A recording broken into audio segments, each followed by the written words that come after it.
All right, we're back after some technical difficulties. Hi guys, It's Vanessa. and Latifah. This is, I guess you can say, the Art-Cademics Academy podcast, maybe.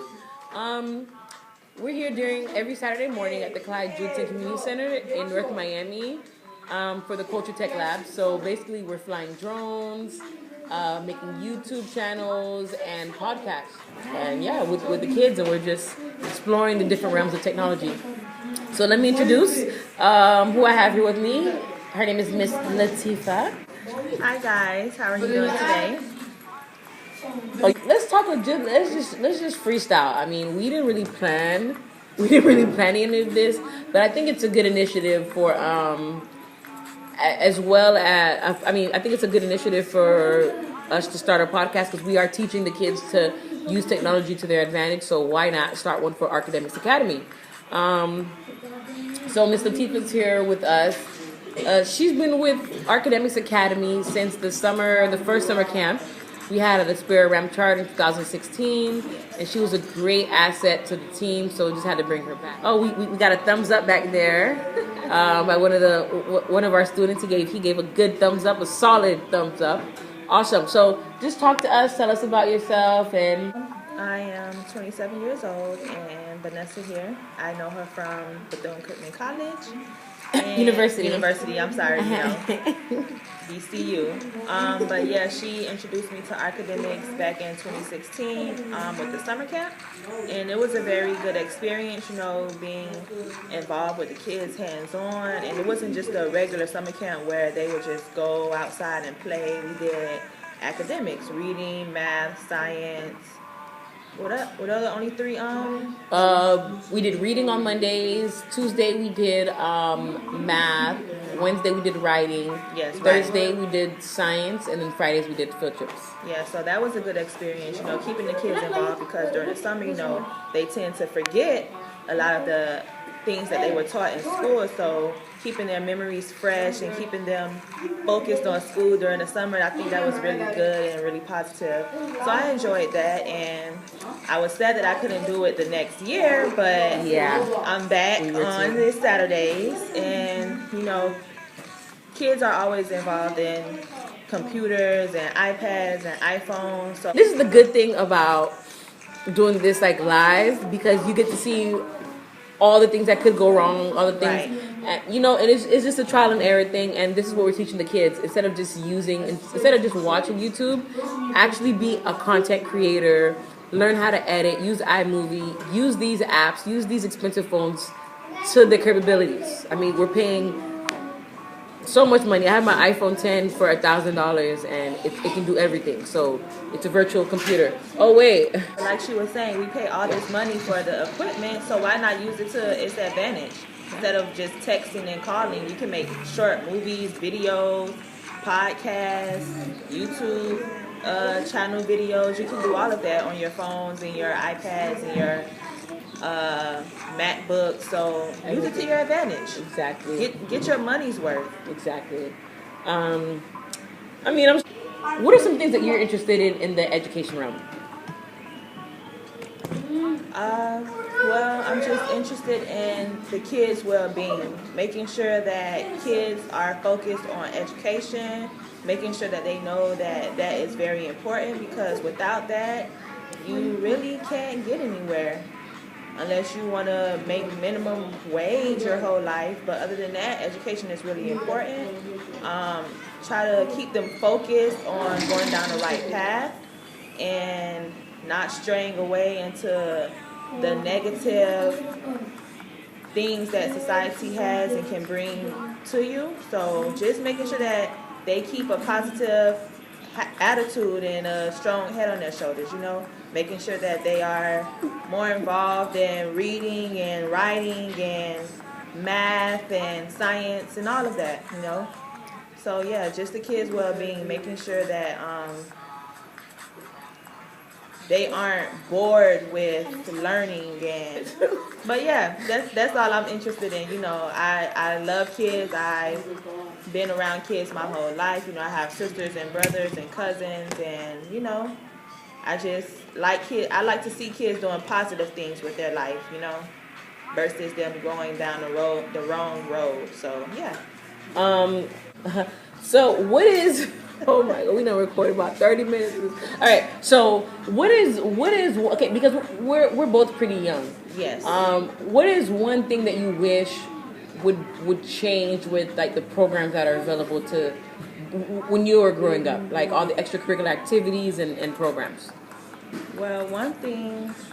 Well, when I was growing up, we just started working with computers, so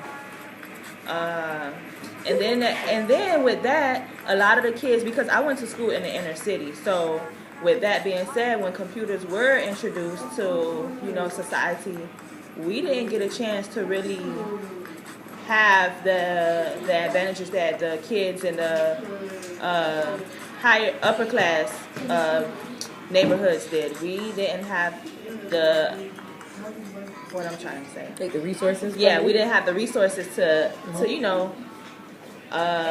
work with computers. So growing up, I wish that we did have that opportunity. I mean, I had one at home, but in school, it wasn't really like,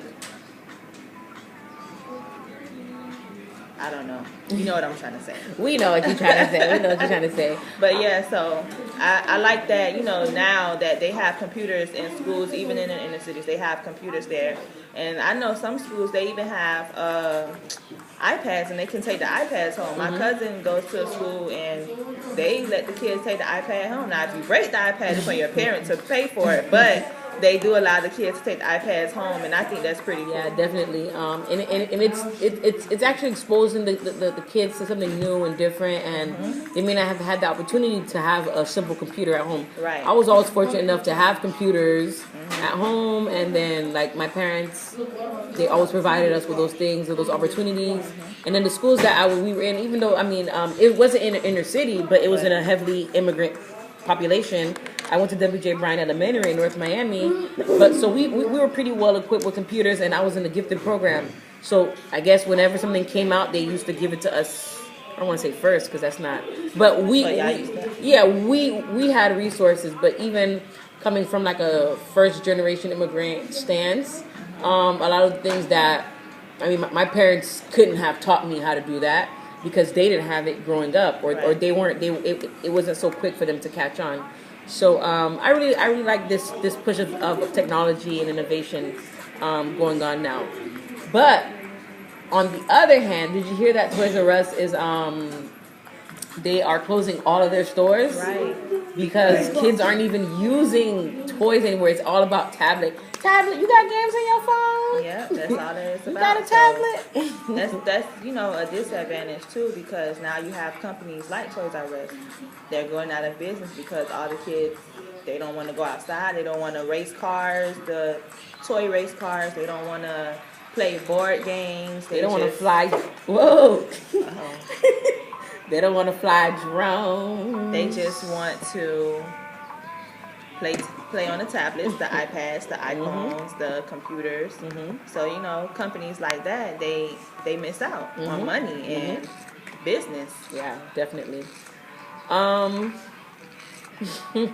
So how do you think when it's time for you to have kids, what do you think your role as a parent would be? Do you think that you'd be more into tech-driven things? Do you think that you will...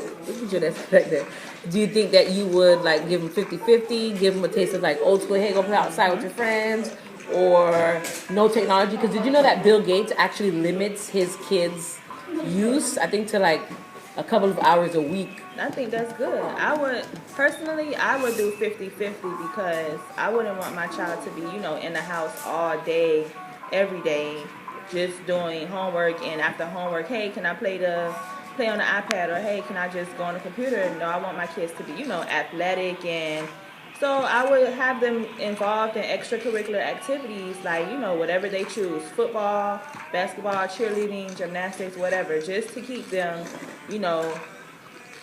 off of the iPads all day, every day. So I think that's a good idea that he only limits his kids to a couple of hours a week. I think that's an excellent idea. Yeah, definitely. Even my younger brothers and sisters, when I go visit them, I'm just like, what are you guys doing? But they do play. I'm not going to lie, they do play outside. a lot. So I mean, I'm not gonna say they're only.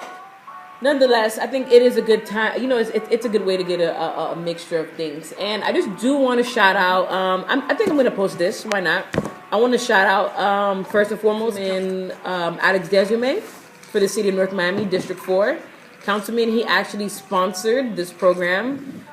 Thank you for cutting the check for and letting this program be possible, for allowing us to buy these drones and these expensive.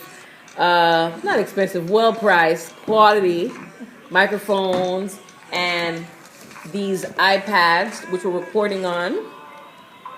Okay, and a lot of other things. Thank you, Councilman Desume for the City of North Miami, District 4. And also another shout out to Councilman Scott Galvin.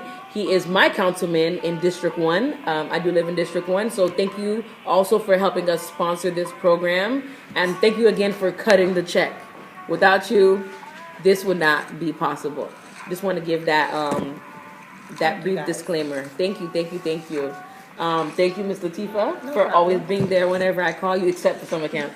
But thank you for being there. You are truly, truly, truly a great worker. I just want to let that be known. As I always try to tell people that. I always try to show people that how much I appreciate them. I'm going to keep this pretty short today. Just want to say that the programs that Art-Cademics does offer, you see I got a little promo going on here. So over the summer, we have the Art-Cademics Academy Summer Camp. It's at Ben Franklin, K through 8. It's on 131st Street Northwest and 13th Avenue in the city of North Miami in District 4. We focus on academics for the first part of the day, for the first half of the day. 3 hours after lunch. We do yoga. We do our technology labs, which we're starting this year. Yes, we do yoga. We do technology labs, and we do recreation. So in our academic piece, we're actually trying to focus in on what the students are learning in school. So they're going to be doing iReady. They're going to be doing all those online platforms that they do during the regular school year, so that when school starts back, they can jump right into the academics, and they won't have that summer learning loss that they always experience.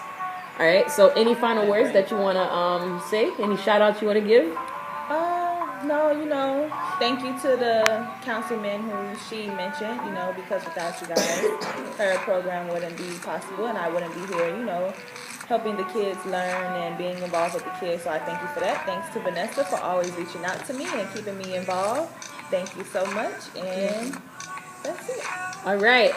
Before we leave, I just want to say, P.O.P. Hold it down. Mama love you.